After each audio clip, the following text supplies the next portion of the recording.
কি করছিস? আরে শাক তুলছি। আরে ওখানে যোগ ঢুকে যাবে কিন্তু বার করতে পারবো না। আরে বোকা চোদা, ওইখানে যদি যোগ ঢুকে যায় তোর আর বার করতে হবে না, যা করার যোগ নিজেই করে নেবে। বিশ্বাস কর, তোর বউয়ের শরীরে যতটুকু রক্ত আর যতটুকু চর্বি আছে না, যোগ একাই খাইয়ে নেবে। যোগটা খালি রক্ত চুষবে না, বিশ্বাস কর, যোগটা খালি এভাবে ঢুকবে আর বাড়াবে, ঢুকবে আর বাড়াবে। কারণ এত বড় গর্ত, গর্তর মধ্যে যোগ রক্তই বা কোথায় পাবে? ওখানে এমনিই মারা যাবে না খায়ে। মানে কথাগুলো রেডি আছে মনে মুখের মধ্যে একদম, তাই তো? দেখো, আরে যোগ মানুষের শরীরের উপরে বসে, তাই না? আর ওই গর্তের মধ্যে যদি যোগ ঢুকে, বিশ্বাস কর, যোগ তো দূরের কথা, হ্যাঁ রক্ত তো দূরের কথা বাড়া, তোর বউ মজা পাবে না, বিশ্বাস কর।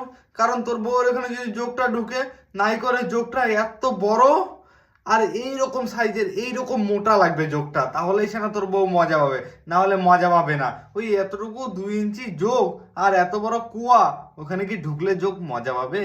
পাবে না তো, তোর বউ মজা পাবে না, খালি একটু সুরসুরি পাবে। বুঝছিস? ভালো করে যোগ খোঁজ, ওরা মোটা দেখে আর বড় দেখে খোঁজ, তাহলে দেখবি তোর বউটা একটু মজা পাবে। কারণ তুই যে মজা দিতে পারতেছিস না, সেটা বোঝাই গেছে।